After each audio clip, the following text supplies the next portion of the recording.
Madame, Monsieur, bonsoir. On ne le répétera jamais assez. C'est ensemble que nous pouvons vaincre la Covid-19.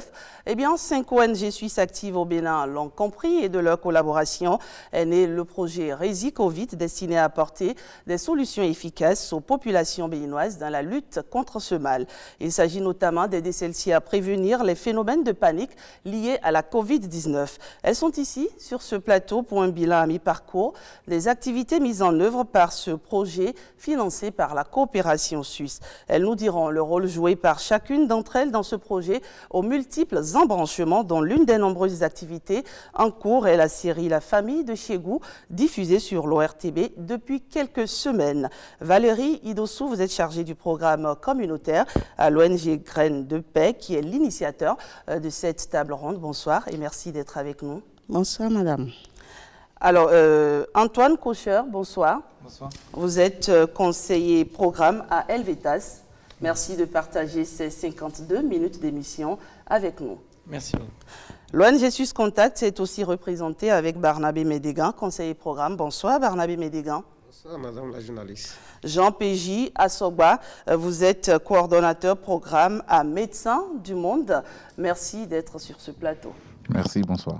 Un autre invité, c'est Théodore Tchezoumin. Vous êtes l'un des participants de cette table ronde. Vous êtes assistant chargé du programme à l'ONG Bouge. Bonsoir. Bonsoir à vous et bonsoir aux téléspectateurs. Évidemment, on ne saurait faire un tel débat sans le partenaire technique et financier, le principal qui est la coopération suisse, représentée par Barna Agbangla, chargé du programme éducation et insertion professionnelle au niveau de la coopération suisse. Bonsoir. Bonsoir, madame.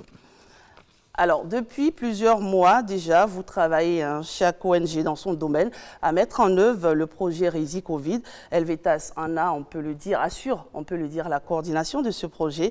Antoine Kocher, vous qui représentez cette ONG, pourquoi un tel projet et pourquoi l'avoir dénommé Rési Covid? Bon, tout d'abord, on a affaire à une crise majeure. Et donc, en situation de crise, les ONG se rassemblent pour voir comment faire face à cette crise en appui au pouvoir public. D'accord. Et donc, on a décidé de mettre en place ces différentes actions sous le nom de Rési Covid parce que ça rappelle un peu la résilience ou la résistance, tout simplement. C'est donc pour cela que le projet est né. C'est comme ça que le projet est né, en fait. Tout à fait. C'est comme ça que le projet est né. C'est en voyant la pandémie arriver, les ONG, les différentes ONG suisses se sont rassemblées parce qu'elles se connaissent déjà ici au Bénin.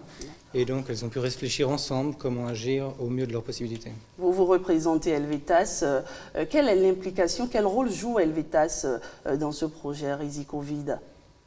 Bon, on joue notre rôle propre, c'est-à-dire en fonction des domaines d'intervention dans lesquels on agit, dans le nord du pays. Sinon, on a eu un rôle de coordination, tout simplement pour essayer de rassembler les différentes expériences et les différentes actions des ONG pour savoir ce qui se fait et comment favoriser des complémentarités et des synergies. Valérie Idossou, vous représentez Graines de Paix sur ce plateau. Qu'est-ce que vous faites concrètement dans le projet Rési Covid? Merci, madame la journaliste. Dans le projet pour lequel nous sommes réunis ce soir, Graines de Paix s'intéresse aux activités qui permettent la résilience des communautés. D'accord. Comme l'a dit tout à l'heure le représentant de Helvetas, c'est une crise non prévue. C'est une pandémie qui a fait peur à tout le monde. Et Graines de Paix pense que, en faisant en sorte que les personnes, les populations aient moins peur de la pandémie, elles peuvent avoir des attitudes et des comportements qui permettent de lutter contre cette pandémie-là. Et donc, dans ce cadre, elle a initié des activités comme la série dont vous parlez, constituée de capsules. Des capsules. La série, il s'agit de la famille de Chegou. De la famille de Chegou, et cette série a été conçue sur la base des thématiques de citoyenneté, de discernement, de gestion des émotions pendant cette pandémie. Parce qu'à l'ONG Graines de Paix, nous mettons un accent particulier sur les compétences psychosociales. Et nous pensons que lorsque ces compétences psychosociales sont combinées avec les autres compétences, généralement dans la vie, on arrive à éviter les phénomènes de panique, on arrive à discerner les bonnes informations et on se porte mieux on prévient mieux une maladie. Ce qui est sûr, l'ONG Graines de Père a initié pas mal d'activités dans ce sens, oui. Nous avons également formé des travailleurs sociaux parce que les travailleurs sociaux étaient également, dès le début de la pandémie, au contact des personnes isolées, des personnes mises en quarantaine, alors qu'ils avaient très peu de ressources, très peu de compétences pour agir. Nous avons essayé de voir un peu avec eux ce qu'il leur manquait et nous avons fait des formations au profit de ces travailleurs sociaux dans les départements de l'Atlantique et du littoral sur la base des besoins qu'ils ont exprimés dès le départ. Et nous avons aussi formé les travailleurs sociaux de la Liborie. Et tenez-vous tranquille, nous en avons formé suffisamment. Nous avons formé tous les travailleurs sociaux du ministère des Affaires sociales et de la microfinance, de l'Atlantique et du littoral et du département de la Liborie aussi. Très bien, on va y revenir. Vous me permettrez de demander à Barnabé Médégan, qui lui représente Suisse Contact sur ce plateau. Vous êtes partie prenante à ce projet. Quelle est votre part? Qu'est-ce que vous faites dans ce projet, pour ne pas dire les domaines d'intervention de Suisse Contact dans ce projet Risi-Covid? Exactement. Merci, Madame la journaliste. Effectivement, Suisse Contact est sur le projet Risi-Covid. L'objectif, c'est renforcer la résilience de nos cibles, les cibles du projet PEMIAP. Le projet PEMIAP, entendu projet des marchés inclusifs, agrumes et pisciculture. Et c'est un projet exécuté par Suisse Contact dans les deux pôles 6, le pôle 6 et le pôle 7, qui regroupent Atlantique, Littoral, Mono et Ouémé. Et Fragné aussi. D'accord. Donc voilà, et notre stratégie est basée sur deux axes. Il y a le premier axe qui concerne la résilience, la surveillance de l'état sanitaire de nos cibles. D'accord. Et là, nous voulons appuyer les médecins coordonnateurs des zones sanitaires dans le dépistage, dans la prise en charge. Appuyer en quoi faisant Il s'agira de doter ces médecins coordonnateurs des zones sanitaires des outils nécessaires, le matériel, pour accompagner le dépistage et la prise en charge. Le deuxième axe, c'est renforcer un peu le pouvoir économique des femmes en sollicitant de ces femmes transformatrices les plans d'affaires ou les mini-projets, les micro-projets que nous allons financer pour les doter de matériel. Vous allez financer, ce n'est pas encore le cas? Non, ce n'est pas encore le cas, c'est dans la planification. Mais pour le moment, nous avons fait une prise de contact au niveau des 8 communes d'intervention du projet et on est en train de faire une enquête CAP, c'est-à-dire sur la connaissance, l'attitude et les pratiques de la COVID dans la zone, dans les zones d'intervention. Et après cette enquête, les résultats de cette enquête seront utilisés pour pouvoir savoir quel appui réellement ces cibles ont besoin. Les cibles, je rappelle que les cibles, c'est surtout les transformatrices de poissons, les pisciculteurs qui sont dans le monocofo, mono et Atlantique, littoral et Ouémé. Voilà ce que nous sommes en train de faire pour le moment. D'accord. Jean PJ à Sogba, vous êtes coordonnateur programme à Médecins du Monde. Quelle est la participation de Médecins du Monde dans le projet Covid-19? Merci Madame la journaliste. Médecins du Monde Suisse au Bénin appuie le ministère de la Santé et le ministère des Affaires sociales au niveau central comme au niveau décentralisé. Au niveau local, Médecins du Monde a appuyé la riposte au niveau central en mettant à disposition 4 téléconseillères au niveau de la ligne 136, la ligne d'appel téléphonique pour dénoncer, pour signaler les cas de Covid. De Covid-19. En dehors de cela, le Médecins du Monde a mis en place un appui en personnel, un médecin spécialiste en santé publique et des psychologues pour renforcer la prise en charge sur le terrain. En dehors de ça, Médecins du Monde a aussi appuyé les zones sanitaires Cotonou 1 et 4 et aussi prépare un appui aux zones sanitaires de la Liborie dans la mise en place des mesures barrières et aussi dans la continuité des soins. Parce qu'il se fait que toutes les structures sanitaires aujourd'hui sont face à la pandémie, mais il y a aussi les autres soins qu'il ne faut pas négliger. Donc, dans ce cadre, Médecins du Monde renforce non seulement la prise en charge des cas de Covid en mettant en place les intrants pour le respect des mesures barrières, mais aussi veut renforcer au niveau de la Liborie la mise en œuvre des soins obstétrico-néonataux d'urgence par la fourniture d'équipements nécessaires. En dehors de cela, Médecins du Monde est en train de travailler avec le ministère des Affaires sociales et de la microfinance pour mettre en place, non seulement au niveau des communautés, un appui à la relance de l'économie informelle, mais aussi une vaste campagne de communication aujourd'hui sur tout ce qui est conséquence de cette pandémie, notamment la lutte contre les violences basées sur le genre et aussi tout le stress que cette pandémie peut causer, surtout au niveau des enfants avec qui on communique très peu face à cette pandémie. Donc voilà un peu les différentes actions que mène Médecins du Monde aujourd'hui sur le terrain. Comme on le dit si bien, l'union fait la force. On voit bien que les 5 ONG que vous représentez avaient mené pas mal d'activités. L'ONG Bouge également. Théodore Tchezouma, parlez-nous un peu de ce que vous faites dans le projet Rési Covid-19. Merci à vous. Vous l'avez déjà dit, ensemble on est plus fort. Au niveau de l'ONG Bouge, je dois préciser que l'ONG Bouge existe depuis 2007. D'accord. Et s'est donné pour mission d'amener les couches vulnérables de la population à être des acteurs du développement socio-économique de leur milieu. Cela faisant, les cibles de l'ONG Bouge, ce sont les orphelins enfants vulnérables, les jeunes défavorisés, les producteurs agricoles.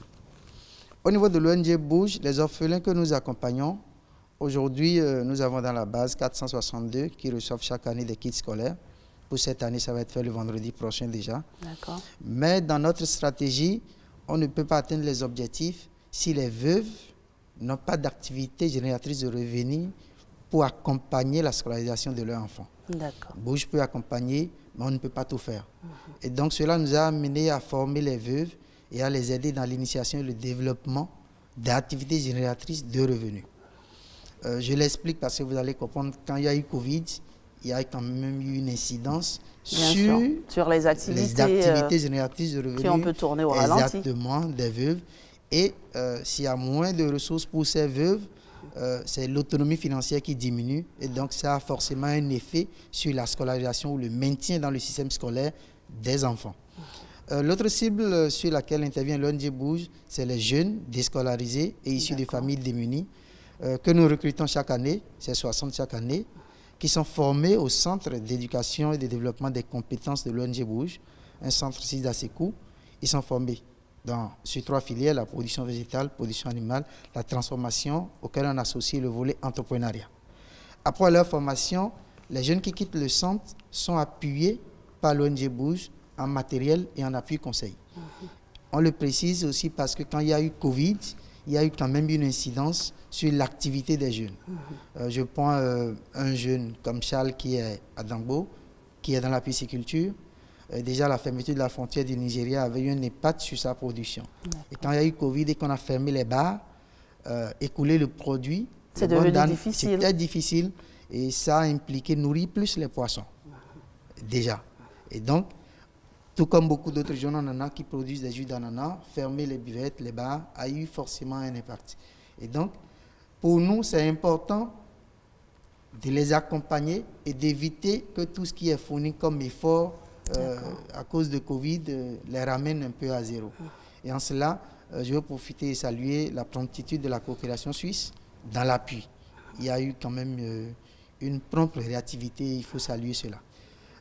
Au-delà de cela, l'ONG Bouge, tout de suite, pour l'accompagnement, s'est dit il faut aller vers les veuves, il faut aller vers les jeunes pour apprécier l'incidence de la Covid-19 sur ce qu'ils font. On l'a fait et aujourd'hui, à l'heure où je parle, on a déjà le répertoire de l'incidence sur les activités. On définit actuellement le plan d'accompagnement et on pourra y revenir dans les perspectives. Merci. Alors, Bernard Agbangla, c'est grâce à vous hein, qu'on a eu tout cela, parce que vous êtes le partenaire technique, le principal partenaire technique et financier de ces ONG. Pourquoi avoir choisi de soutenir le projet Resi Covid-19 ? Merci madame. Si vous permettez, peut-être tout d'abord un mot sur la coopération suisse, ce qu'elle est. En fait, la coopération suisse fait partie du ministère des Affaires étrangères de la Confédération suisse.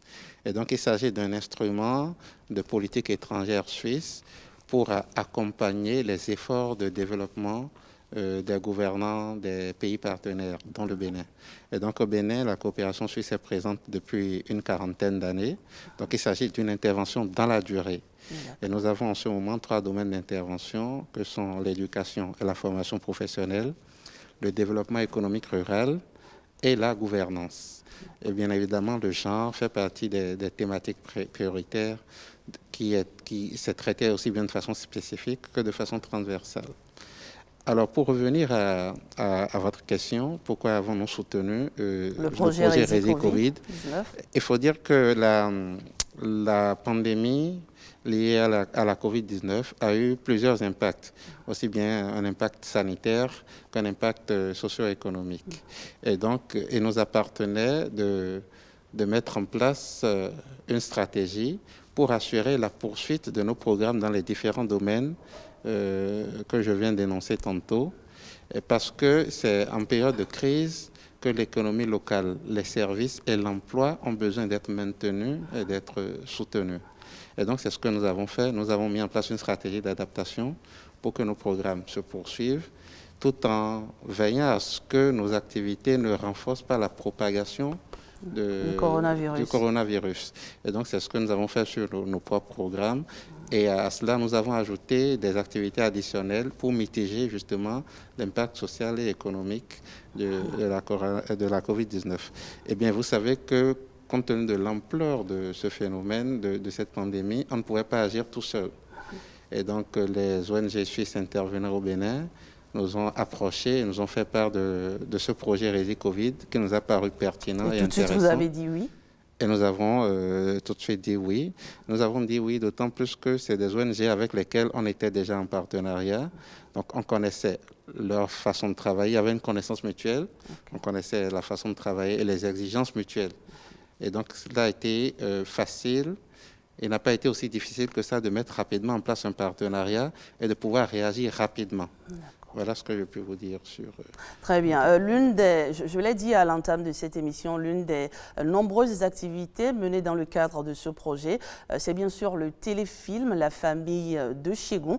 Je vous invite à en suivre un épisode. On revient juste après.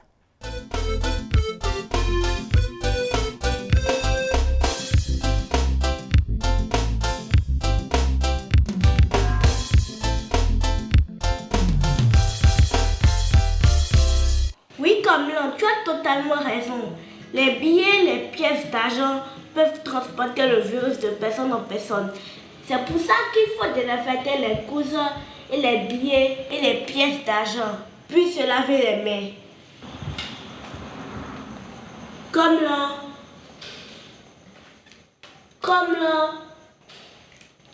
Oh là là, je perds la connexion.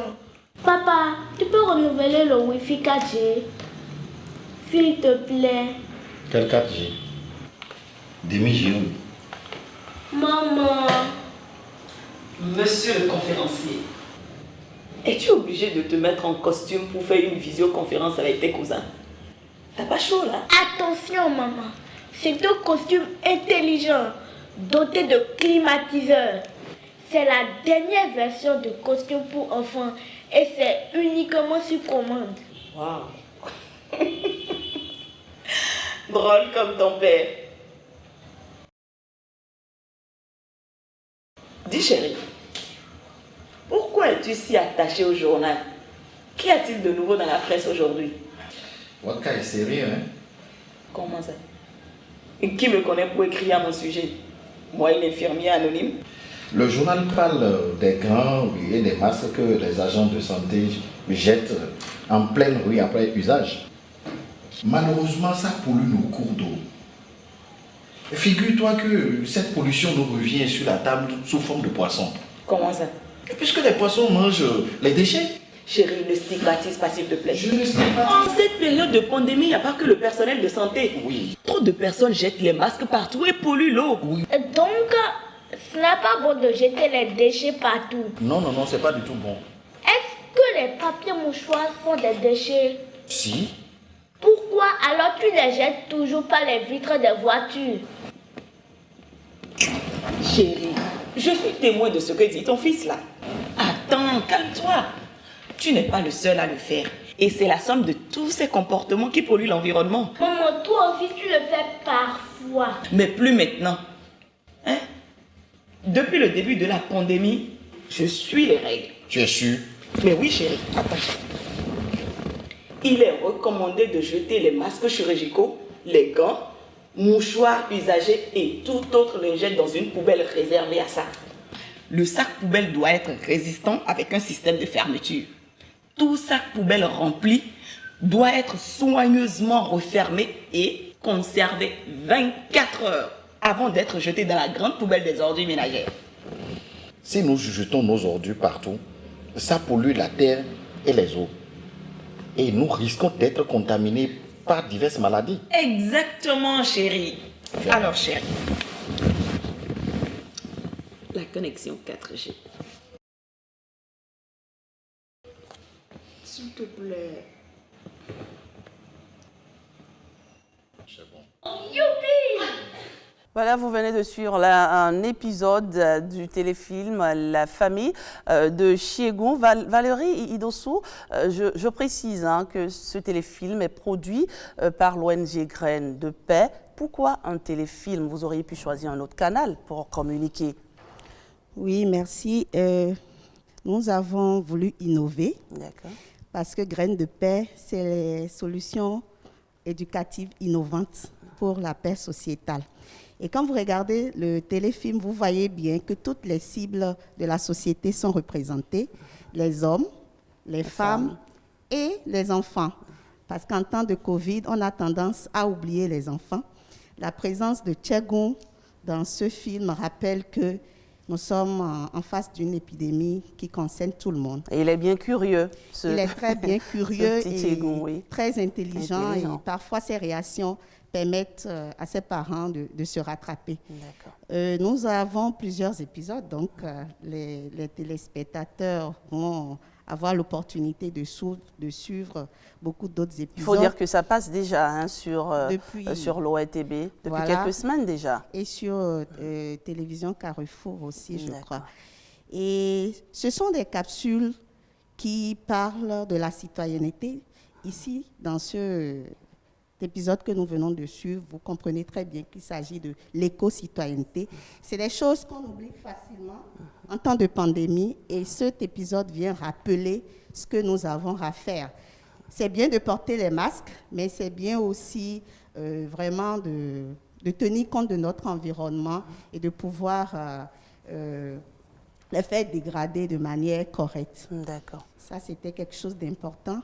Mais il y a également d'autres épisodes qui vont suivre, qui vont parler du discernement par rapport aux fausses rumeurs. Et ça, on en a eu beaucoup. On a beaucoup paniqué à cause des fausses rumeurs.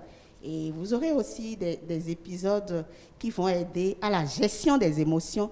Parce qu'à Graines de Paix, nous sommes focus compétences psychosociales. Parce que nous croyons qu'avec les compétences psychosociales, on peut recevoir de bonnes informations, on peut s'éduquer et on peut lutter contre la pandémie.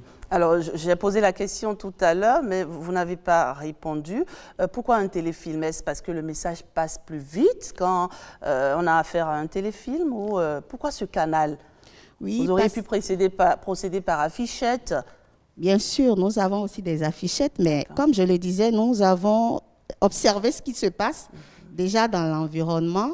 Nous avons vu qu'il y a beaucoup de messages.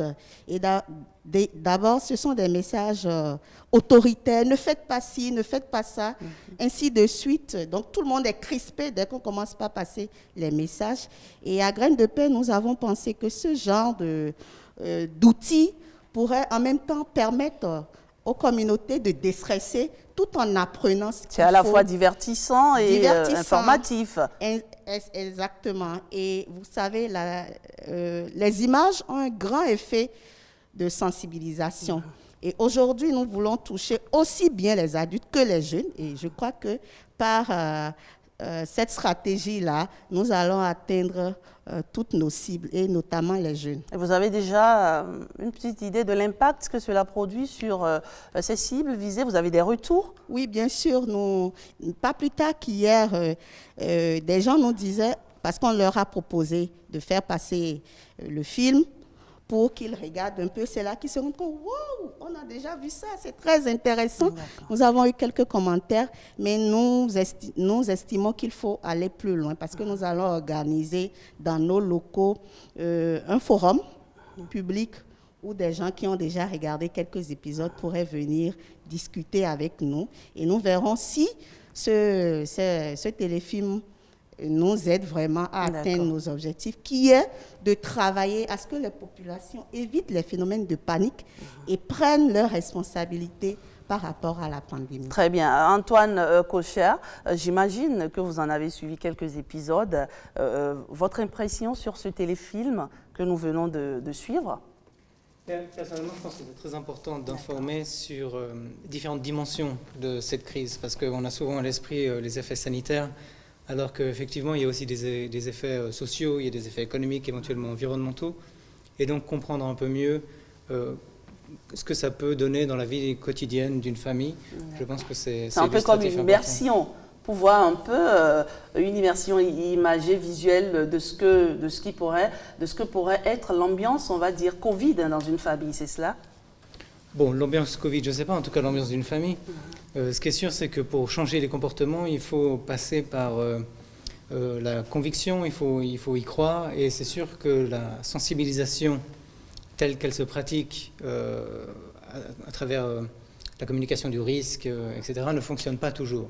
Donc il faut avoir d'autres leviers pour changer, et je pense que c'est une manière de l'aborder qui est intéressante. Barnabé Médégan, vous avez suivi comme nous ce téléfilm-là. Vous pensez qu'il impactera beaucoup plus que ce que nous avons l'habitude de voir? Oui, vraiment, c'est un bon film. Ça montre vraiment l'impact que la Covid a sur les activités des femmes. Et là, nous voyons que SUSCONTACT ne s'est pas du tout trompé en choisissant la cible qui est les transformatrices de poissons. Vous avez vu dans le film, il y a le jeune qui a parlé de la gestion des déchets issus de poissons. Donc, mais au-delà de cette sensibilisation, c'est surtout le quotidien des populations cibles qui est impacté. C'est leur quotidien. C'est pour cela que, en dehors des sensibilisations, nous, à SUSCONTACT, nous avons décidé de booster un peu leurs activités économiques à travers les micro-projets et la gestion de leurs activités génératrices. Voilà. Jean Péji Assogba, vous partagez cet avis, ce téléfilm, est-ce qu'il touche les cibles? Oui, c'est un téléfilm qui est très intéressant. Ce qui est intéressant dans les téléfilms, c'est que les téléspectateurs se retrouvent dans leur environnement. Les téléspectateurs s'identifient aux acteurs, s'identifient au message qui est véhiculé, s'identifient aussi à cet environnement familial qui est aussi le leur au quotidien. Donc, c'est très parlant. Et justement, je pense qu'une série de téléfilms comme ça pourrait fortement changer la perception, les pratiques. Et en complément de ces téléfilms, nous, justement, à Médecins du Monde, nous faisons en partenariat avec l'appui du ministère des Affaires sociales des affiches, des communications audio au niveau des radios, des spots télé, pour accompagner un peu ce que Graines de Paix fait déjà au travers de ces téléfilms. La question du stress avec les enfants, nous les abordons aussi. Et donc, pour dire que ce consortium d'ONG travaille vraiment en complémentarité selon différentes méthodologies pour atteindre les cibles. Théodore Chizouma, la famille de Chegoum. C'est intéressant, surtout l'enfant qui porte le message. Les enfants, ce n'est pas que le présent, c'est aussi demain. Et la question de l'environnement nous touche tous. En tout cas, au niveau de l'ONG Bouge, ça fait partie des volets sur lesquels les jeunes qui séjournent durant 9 mois au centre Bouge sont formés. Dans le cadre des interventions de Rési Covid, je porte un masque. C'est ce que nous avons distribué dans la communauté. Les 1325 personnes sensibilisées en communauté durant les 3 semaines ont tous reçu ce masque. Une façon aussi de les inviter à protéger l'environnement puisque ce sont des masques réutilisables. Donc c'est intéressant de prendre par ce canal pour toucher. Je reviens sur l'aspect, le cadre, la maison, ça rend plus facile le message. Et surtout, j'aime bien la convivialité qu'on a eue, le papa qui n'est pas d'accord, ça répond à nos réalités, ça ne passe pas toujours les messages qu'on passe à nos parents. Et donc j'apprécie et je pense que c'est très bien. Barna Agmangla, vous avez financé ce téléfilm. Quelle est votre impression quand vous le suivez comme ça? Moi, je pense que ce téléfilm trouve toute sa place dans le concert des différentes actions de sensibilisation et de communication qui ont été faites sur cette pandémie. Il était important que les enfants, nos enfants justement, aient un personnage auquel ils puissent s'identifier et que les messages soient véhiculés d'une façon qui soit adaptée à la capacité de compréhension des enfants. Mais au-delà de ce personnage qui me paraît central, ce téléfilm aussi évoque des aspects sur lesquels les communications que nous avons eues ordinairement n'ont peut-être pas assez insisté, mais qui sont des choses qui nous touchent sur l'usage que nous faisons des masques et notre comportement éco-citoyen qui est également un élément à prendre en compte dans la gestion. C'est vrai qu'on n'y pense pas souvent. Tout de suite, après utilisation, on le jette à même le sol. On ne pense pas souvent que se comporter de la sorte pourrait agir, n'est-ce pas, aussi sur l'environnement? Oui, c'est bien cela. C'est bien cela. Donc, voilà, moi, je pense que c'est un téléfilm tout à fait indiqué. Il aurait fallu le faire s'il n'avait pas existé. Alors, quel autre projet ou activité la coopération suisse soutient-elle dans la lutte contre le coronavirus au Bénin? Déjà, ce qu'il faut dire, c'est que nous avons un accord de coopération avec le gouvernement, avec différents ministères sectoriels, et que nous avons appuyé la riposte à la Covid au niveau de ces différents secteurs-là. Mais pour vous donner des exemples de façon plus précise, par exemple, pour mitiger l'impact de cette crise-là sur les paysans, les producteurs, nous avons mis en place un système qui facilite l'accès aux intrants à un certain nombre de paysans, donc ce qui leur permet de travailler plus aisément. Et nous allons lancer demain le cash transfert. Le cash business transfert, justement, et là-dessus, ça va nous permettre de permettre aux jeunes entrepreneurs d'avoir accès à des financements, de l'argent cash et puis des matériaux aussi, de matières premières. Voilà ce que je puis dire comme exemple de ce que nous faisons. Très bien. Alors, Graines de paix, ce projet, il couvre quelle période? On peut avoir une idée? Oui, on est vers la fin du projet. À l'ONG Graines de paix, je crois que nous avons largement atteint nos objectifs par rapport au projet. Il va nous falloir suivre maintenant toutes les initiatives que nous avons prises sur le terrain. Tantôt, je disais que nous avons formé les travailleurs sociaux. En fait, on les a formés pour qu'ils puissent mieux répondre aux besoins émotionnels des communautés qui viendront vers eux en ce temps de pandémie, parce qu'il n'y a pas eu que les personnes infectées, il y a eu beaucoup de personnes affectées. Et quand vous êtes affecté par la pandémie, comme tout à l'heure, l'ONG Bouge le disait, les jeunes, on est obligé d'appuyer les jeunes pour que tout ce qu'ils ont fait depuis des années ne tombe pas. C'est ainsi que de nombreuses populations sont vraiment en difficulté. Et quand elles sont en difficulté, elles perdent espoir, elles perdent courage et elles peuvent venir parfois au niveau des services sociaux. Donc, les travailleurs sociaux que nous avons formés sont aguerris désormais à gérer avec cette communauté le stress et toute autre problématique psychosociale liée à la pandémie. Et ça, vraiment, ils ont apprécié parce qu'il n'y avait pas ce focus-là pendant que nous sommes venus vers eux. Voilà. Alors, vous l'avez dit, c'est pratiquement la fin du projet. Quelle va être la suite au niveau de Graines de Paix? La suite va être faite essentiellement de suivi. Le téléfilm va continuer. Nous allons énormément diffuser sur les réseaux sociaux aussi parce que ça fait partie de la stratégie. À part la télé, on aura ça sur YouTube, on va diffuser sur des liens, ainsi de suite, pour permettre à un plus grand nombre de Béninois de pouvoir avoir accès aux épisodes qui sont déjà passés. Et je crois que c'est essentiellement le suivi, et l'une de nos activités consistera à faire un forum physique, bien sûr, en tenant compte des barrières, des mesures barrières à notre siège, pour pouvoir discuter de ce que les gens ont compris et retenu de ce téléfilm, parce que c'est un scénario qui a été conçu. À chaque fois, il y avait des objectifs, il y avait des résultats attendus, et ce forum va nous permettre de voir si nous avons atteint nos objectifs. À l'étape actuelle, Graines de Paix est satisfait. L'ONG est satisfaite du déroulement. En tout cas, nous sommes fiers d'avoir fiers répondu à nos objectifs, et nous espérons que nos partenaires également vont nous féliciter à la fin du projet. Très bien. Barnabé Médégan, vous, à Suisse Contact, qu'est-ce que vous prévoyez à la fin de ce projet? Quelles sont les perspectives, j'allais dire, de votre ONG? Oui, avant d'en venir aux perspectives, je m'avais dit que toutes les ONG n'ont pas commencé au même moment. Donc, nous, pour des raisons de procédure, nous, on n'a pas commencé au même moment. Effectivement, c'est un projet de 6 mois. C'est un projet de 6 mois. Et nous, on vient de commencer. On n'est pas allé loin. Mais ce qui va suivre après le rapportage sur l'enquête, nous allons mettre en place les activités. Surtout que nous avons déjà recruté un médecin biostatisticien pour mettre en œuvre les actions de premier axe. Donc après, on va évoluer avec le financement, la dotation, tout ça là.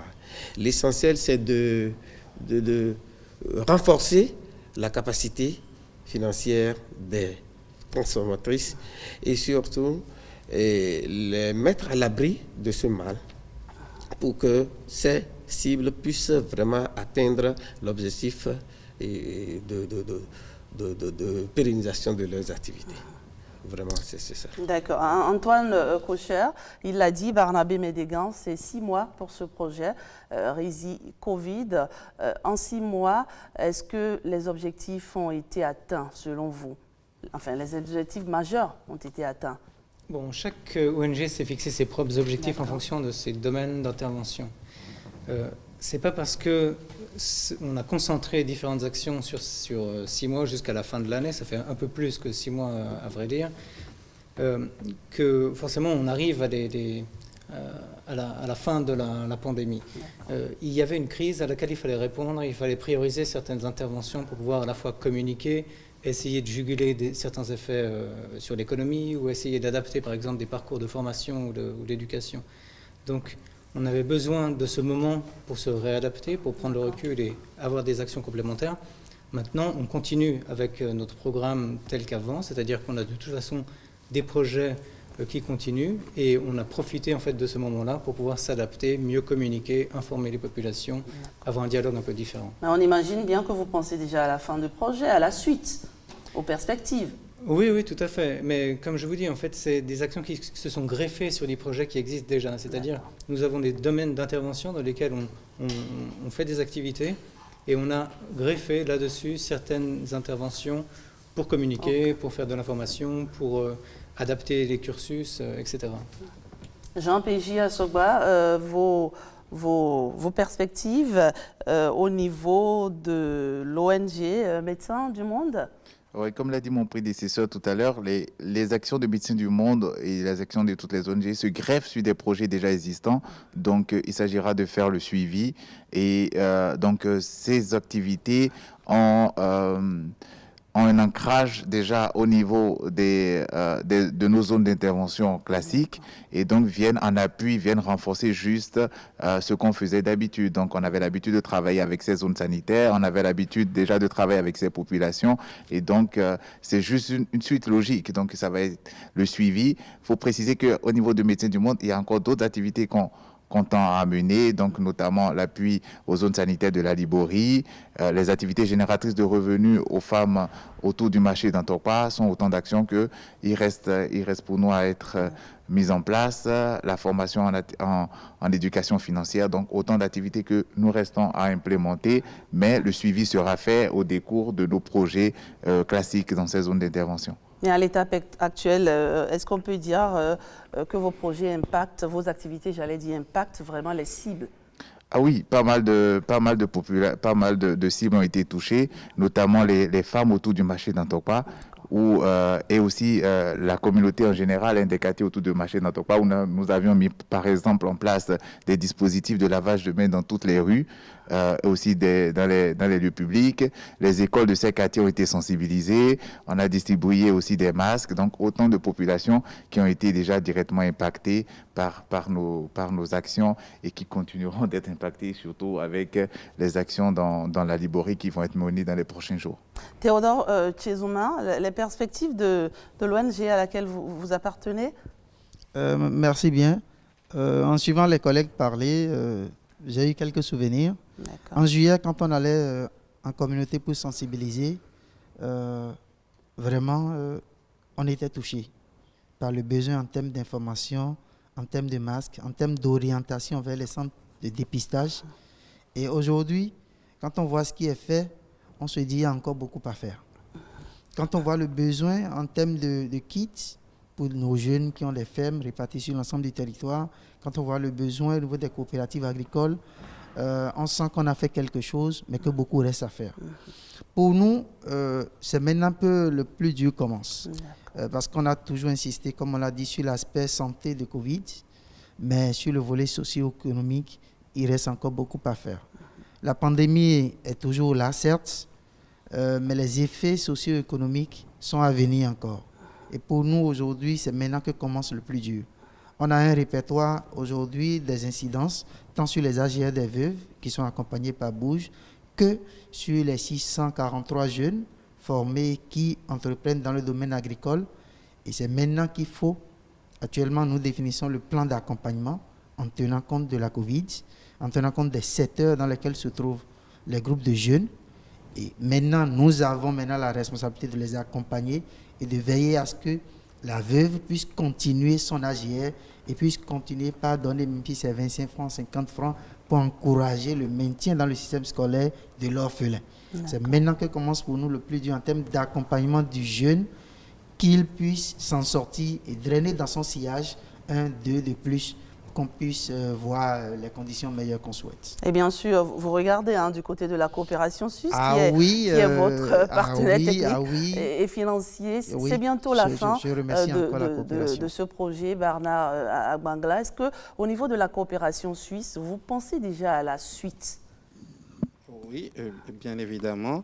Déjà, en termes d'action pour maintenant et pour la suite, nous avons un partenariat avec le Programme alimentaire mondial pour soutenir à la fois l'alimentation scolaire au niveau des cantines, mais aussi faire en sorte que les vivres soient produits principalement par les paysans au niveau local. Donc ça participe de la résilience. Et pour la suite, il faut dire que la Covid va affecter nos façons de travailler et de penser tant que la crise est là. Et donc il s'agira pour nous d'adapter nos programmes, de continuer à réfléchir à la mitigation des effets et puis de continuer le dialogue avec les différents partenaires, de joindre nos efforts à ceux des autres partenaires techniques et financiers pour venir en appui aux efforts du gouvernement et de tous les acteurs pour répondre à cette crise. Donc nos programmes vont se poursuivre en s'adaptant à la Covid et il est probable que nous accompagnons d'autres initiatives. Voilà ce que je peux dire. Merci. Voilà, c'est déjà la fin, ça passe très vite, 52 minutes, c'est déjà la fin de cette émission. Antoine Kocher, votre mot de la fin, très rapidement. Je pense qu'il y aurait besoin encore de solidarité parce qu'effectivement, comme on l'a rappelé, les effets économiques vont se poursuivre sur le long terme quand même. Et donc, espérons qu'on ne relâche pas nos gestes barrières pour pouvoir endiguer en tout cas la propagation de ce virus et restons solidaires pour la suite. Restons solidaires, c'est le mot d'ordre de Helvetas Bénin. Voilà. C'est cela. Alors, Valérie Idossou, vous, votre mot de la fin? Oui, je pense aussi solidarité parce que nous combattons le virus, mais pas les autres. Donc, nous devons continuer à être solidaires pour venir à bout de cette pandémie. Barnabé Médégan, c'est ensemble qu'on pourra y arriver. Vous le croyez, dur comme fer? Absolument, c'est ensemble qu'on pourra remporter le défi. Et moi, je m'en vais d'abord remercier le partenaire pour cet appui vraiment important. Et je m'avais dit qu'au dernier moment, dans ces derniers temps, on constate qu'il y a eu un peu de relâchement au niveau de la population. Il ne faut surtout pas baisser la garde. Et déjà, nous sommes en train de réfléchir pour voir des stratégies novatrices pour pouvoir relancer les activités dans ce sens. Vraiment, c'est ça que... Et il faut que les populations sachent que ce n'est pas encore fini et la lutte continue. Merci. Jean P.J. Assogba, ce n'est pas encore fini. Il ne faut pas baisser la garde. Respect des gestes barrières. Il ne faut pas baisser la garde. On dirait que vous avez su que j'étais médecin pour me donner cette question. Il ne faut pas baisser la garde. Il faut continuer la veille parce que les chiffres sont en train de...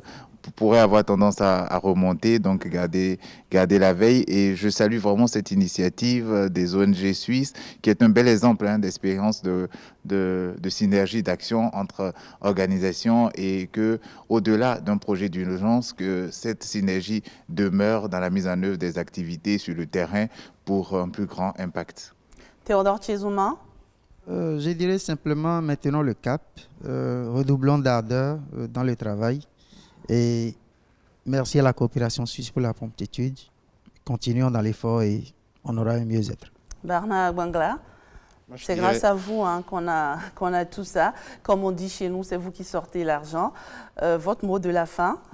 Oui, je pense que nous devons continuer à rester mobilisés pour répondre à cette crise et à ses conséquences.